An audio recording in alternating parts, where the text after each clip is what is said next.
Saya itu malam ini sangat terkejut sekali karena ada praktisi hukum, juga saya katakan Dr. Wahid Hasyim itu saya katakan doktor walaupun masih belum doktor.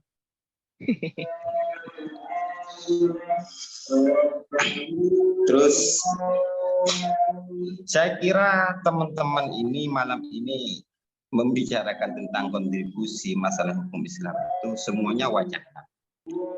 Artinya tidak ada bukti real terkait tentang praktisi hukum yang dipakai di Indonesia ataupun yang berjalan di Indonesia. Walaupun toh itu katanya dokter yang pemateri yang pertama itu mengatakan tidak harus ada embel-embel Islam atau tidak harus hukum itu diislamkan. Karena hukum itu tidak perlu agama sebenarnya. Hukum itu tidak perlu agama. Yang perlu hukum itu adalah agama, bukan hukum yang perlu agama, tapi malah sebaliknya agama yang perlu hukum. Jadi kalau berbicara masalah hukum Islam, karena memang realita hukum di Indonesia itu bukan hukum Islam. Kenyataannya seperti itu, baik yang bersifat teori hukum. Kira apa yang disampaikan oleh Dr. Wahid Hasyim barusan, bahwa para pencari keadilan di dalam hukum, justru bagi saya yang hukum itu sendiri ketidakadilan itu muncul. Contoh, yang salah bisa dibenarkan, yang benar bisa disalahkan, tergantung pembukti. Walaupun toh kita itu benar, tapi dalam pembuktian itu salah, maka klaim hukumnya akan salah. Maka kalau berbicara kejujuran dan keadilan, di dalam hukum itu tidak akan pernah terjadi. Kontribusi hukum di Indonesia, saya ingin bukti realnya. Misalkan, contoh, dalam pemutusan perkara, perdata, dan sebagainya. Ini hukumnya seperti ini. Ini dilaksanakan walaupun toh itu tidak memakai agama Islam. Saya ingin bukti seperti itu. Ada enggak kira-kira hukum Islam? Terus yang kedua, praktisi hukum itu sebenarnya bukan penegak hukum, tapi penegak ketidakadilan. Karena mereka tergantung siapa yang kita bela dan siapa yang... Dimanapun praktisi hukum juga seperti itu. Di mana-mana itu. Tergantung siapa yang kita bela dan siapa yang kita harus lawan. Saya kira keadilan dan kejujuran itu tidak pernah ada. Hasyim dan juga pemateri yang pertama itu saya kira itu hanya sekedar teori hukum saja. Akan tetapi implementasi dan aplikasi dalam hukum negara Indonesia ini, hukum Islam itu tidak ada. Makanya sekalian jangan pernah ada kata-kata kontribusi hukum Islam. Semuanya tidak akan pernah masuk di dalam hukum negara Indonesia. Karena Indonesia bukan negara Islam, melainkan negara republik. Jadi sangat mustahil, sampai kapanpun, sampai kiamat pun tidak akan pernah ada yang namanya kontribusi Islam di Indonesia. Terima kasih. Baik, terima kasih atas pertanyaannya, ini sangat-sangat luar biasa ya. Ini malah berbanding terbalik ya dengan apa yang disampaikan oleh para pemateri kita ya. Baik, mungkin bisa dipahami ya apa yang disampaikan, apa yang ditanyakan oleh Mas Mohed tadi ya, para pemateri. Jadi beliau perlu bukti realnya hukum yang kontribusi hukum yang seperti apa sih yang ada di Indonesia. Kalau menurut beliau itu tidak ada sama sekali bahkan kontribusinya terhadap hukum yang ada di Indonesia seperti itu. Monggo dipersilakan. Mungkin gantian nggih. Saya nggih. Oh nggih. Terima kasih Mas Muhid tadi ya. Terima kasih atas pertanyaan. Yang pertama, cukup menarik sebenarnya pertanyaan, membuat menggelitik saya pertanyaannya itu, karena memang saya juga sebagai praktisi hukum. Apakah hukum Islam itu berkontribusi? Saya sebut saja satu pasal dalam perkara pidana, tindak pidana 127. Pasal 127 itu berkaitan dengan narkotika. Apakah hukum Islam itu berkontribusi di dalam putusan? Sangat berkontribusi karena memang ada rehabilitasi. 127 itu sifatnya rehabilitasi, memberikan nilai. Di saat memberikan nilai atau asas dari hukum itu tersebut, maka masuklah di sana Islam. Masuklah unsur-unsur pemahaman tentang Islam. Apa? Moral kita bicarakan di sana. Bagaimana tidak lagi menggunakan narkotika, ataupun bagaimana tidak lagi konsumsi narkotika. Maka dibentuklah Badan Rehabilitasi Narkotika. Di Banyuwangi juga ada. Satu itu. Yang nomor dua, praktisi hukum yang memang membela yang membayar. Ya itu harus. Tetapi yang menjadi catatan penting satu, bahwa tidak semua praktisi hukum, khususnya saya ini, saya tidak mau itu di saat bicara mengenai hukum. Jadi kita tren sebelum masuknya perkara itu, saya mencoba menganalisa mengenai duduk perkara, bukti surat, ini benar tidak, kita analisis secara non litigasi, kita pahamin terlebih dahulu duduk perkaranya, barulah kita dapat melakukan upaya hukum. Kemana upaya hukum itu? Upaya hukum dapat dilakukan di peradilan-peradilan yang mana kita butuhkan, di mana kita posisinya. Makanya tadi saya sebut ada kompetensi relatif dan ada kompetensi absolut. Kewenangan mengadilin. Di saat ngomongin berbicara waris non-muslim, pembahasannya di pengadilan agama, tidak di pengadilan negeri, tidak lagi di pengadilan agama. Jadi perbedaan itu negara sudah menyiapkan sedemikian rupa untuk para pencari keadilan.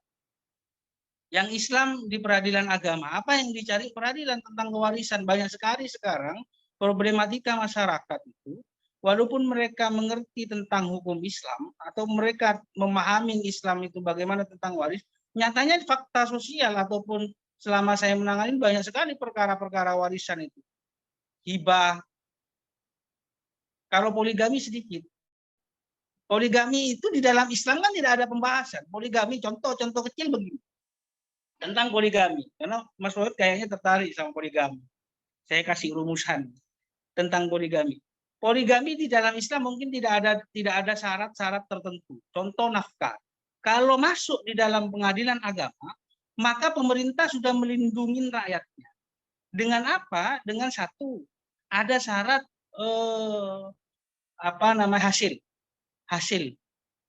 hasil per bulannya dia di saat mau berpoligami berapa deh. Oh, kalau hasilnya cuma 500.000 apakah bisa berpoligami? Maka kebanyakan ditolak poligaminya. Selain syarat yang kedua persetujuan istri. Bila keduanya ini tidak terpenuhi, maka akan ditolak oleh pengadilan agama. Apakah ini bertentangan dengan hukum Islam? Tidak sebenarnya. Karena memang negara harus ada di tengah para pencari keadilan. Itu menurut saya jawabannya, Mas Pur. Kalau tidak puas, nanti bisa ke Banyuwangi. Saya tunggu. Baik, terima kasih atas jawabannya. Ya, mungkin bisa sebelum kami kembalikan ke Mas Mohed, bisa ditanggapi atau dilanjutkan oleh pemateri yang pertama. Monggo, Bapak. Ya, dilanjutkan. Ya, baik. Jangan-jangan ada yang bahkan banyak yang punya anggapan yang dikatakan hukum Islam itu harus ada ayatnya baik Al-Quran dan hadis. Ini yang saya rasa perlu diluruskan. Bahwasanya kalau kita membahas hukum Islam itu tidak kemudian harus ada ayatnya. Karena sekali lagi hukum Islam itu adalah pemahaman. Jadi kemudian kalau kita tarik bahwasanya hukum Islam itu harus kemudian ada ayatnya, ini pemahaman yang kemudian harus betul-betul serius untuk diluruskan. Jadi hukum Islam itu tidak melulu pada ayat ataupun hadis yang kemudian harus ditampilkan. Itu yang pertama. Yang kedua, saya ingin membantu dari Mas Hasyim tadi. Ya, pengacara itu praktisi, profesi. Jadi ya namanya orang profesional tentu dia posisinya baik kepada yang menggugat atau tergugat, baik yang kemudian tersangka atau yang kemudian jadi korban, itu profesi pengacara. Dan itu tidak bisa kemudian kita, karena membela pelaku, maka kemudian yang bayar. Enggak, itu ada etikanya, etika profesinya di sana. Bagaimana kemudian pengacara, advokat itu membangun yang namanya bukti hukum yang kemudian ya namanya tugas pengacara itu bagaimana melayani kliennya. Jadi tidak kemudian dapat dinilai bahwasanya praktisi hukum itu membela yang bayar. Tidak sama sekali demikian. Karena sekali lagi itu profesi dan profesional. Orang bekerja tentu namanya orang bekerja itu ya dengan bayaran itu sudah keniscayaan, dan itu tidak kemudian dipukul rata, yang kemudian siapa yang kemudian bayar maka yang kemudian itu yang kemudian dibela mati-matian. Ya enggak seperti itu. Membela dalam konteks sebagai profesi yaitu memang hal yang kemudian dilakukan karena itu adalah etika profesinya di sana. Itu yang ingin saya tambahkan. Kemudian terkait tadi kontribusi hukum Islam, nggak usah jauh-jauh lah. Bagaimana kontribusi hukum Islam sekarang itu sudah banyak sekali. Tidak kemudian dikatakan hukum Islam itu tidak ada. DPR pemerintahan kita itu semuanya orang Islam kok. Semuanya itu orang Islam, DPR kita, anggota hakim kita, Dewan Legislatif, Eksekutif, Yudikatif, semuanya rata-rata orang Islam kok. Masa kemudian ingin membuktikan ini kontribusinya Islam ini mana loh? Tidak seperti itu. Dalam arti sekali lagi saya tegaskan esensi hukum Islam itu yang kemudian diperjuangkan itu di sana.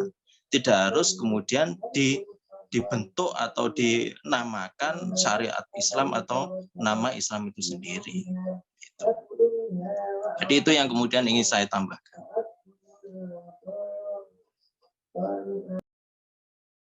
Baik, terima kasih. Sebelum dikembalikan kepada Mas Muhed, mungkin ada yang lain yang ingin menambahkan. Ya, terima kasih ke moderator.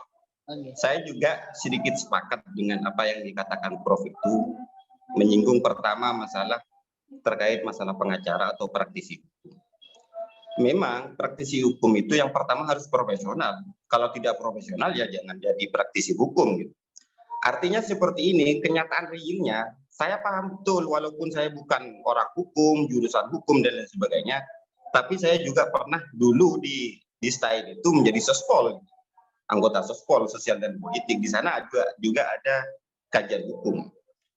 Letak keadilan hukum itu sebenarnya dalam praktisi hukum itu kan mendudukkan perkara hukum, pembelaannya menetapkan hukum yang seharusnya 1 tahun itu yang dibela, misalkan ini mencuri ayam yang seharusnya dihukum 5 bulan, kalau tidak ada pembelaan kan bisa saja menjadi 10 bulan. Artinya akan letak profesionalisme di sana. Akan tetapi kita tahu walaupun saya bukan hukum, walaupun bukan pengacara, saya sering ikut di dalam data perdata ataupun pidana di lapangan. Sebenarnya ketika kita mencari kejujuran klien dan sebagainya yang dibela oleh kita, ketika kita meminta mereka jujur, padahal mereka itu sudah salah,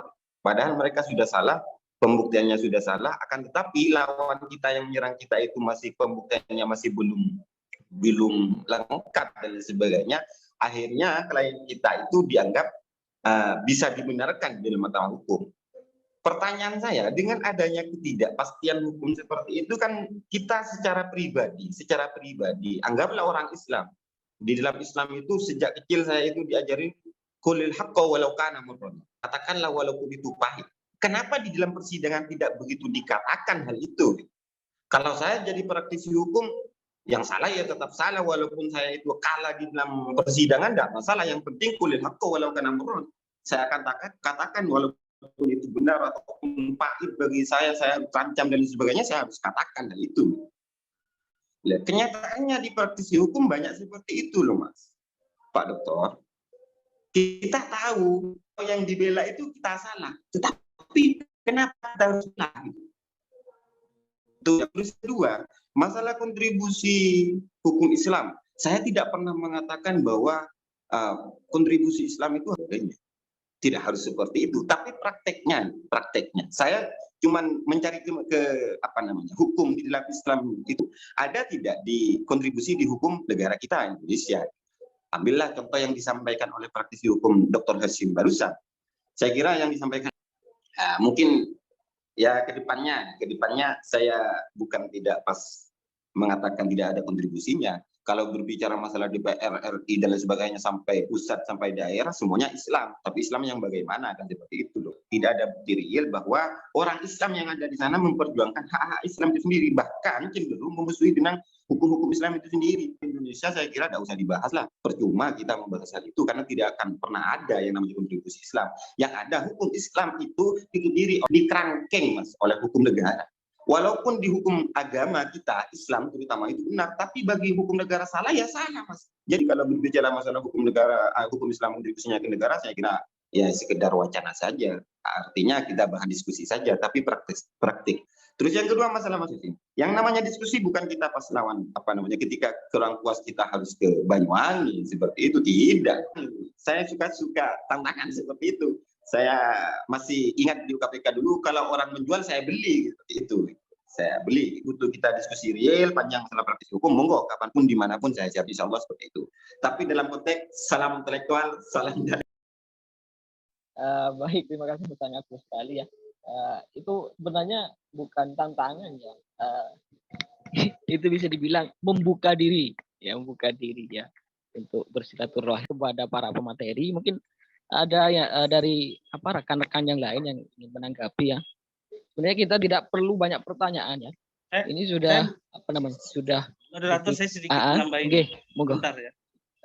Saya sedikit serius saja karena memang saya kebetulan kenal sama tidak ada bahasa menantang dan lain sebagainya. Karena memang saya di sini satu menjelaskan apa itu hukum dan kedudukan hukum, atau bagaimana Islam itu berkontribusi. Yang pertama adalah di dalam persidangan itu harus ada pembuktian. Di dalam perkara perdata khususnya. Memperoleh kebenaran formil itu harus dapat dibuktikan. Dengan apa? Dengan kebenaran itu. Di saat kita memiliki sebidang tanah, tetapi kita tidak ada bukti formil, tidak ada bukti pendukung untuk melakukan kebenaran tersebut, maka itu tidak. Persidangan itu harus ada bukti formil. Bukti formil, surat, saksi, dan pendukung-pendukung lain. Nah, ini yang harus dibuktikan. Di saat memang itu tidak terpenuhi, maka hukum memenuhi. Dan memang ini sebagai satu aturan peraturan. Tidak kita mendukung atau memenuhi membela yang salah. Karena memang kita juga sebagai praktisi hukum juga diatur di perundangan, undang-undang advokat. Satu, saya sebut lagi contoh seperti harta Gonogini. Karena memang saya sedikit membahas tentang apa yang menjadi kewenangan saya, keahlian saya. Satu, mengenai Gonogini. Di saat berbicara masalah Gonogini, dengan apa formilnya itu dibuktikan terlebih dahulu? Satu, dengan surat. Di saat penggugat mendalilkan bahwa dia memiliki sebidang tanah, maka dia harus membuktikan tanah wujudnya ada. Maka tidak bisa itu dimenangkan atau tidak bisa itu nanti dibuktikan di dalam persidangan. Demikian ya.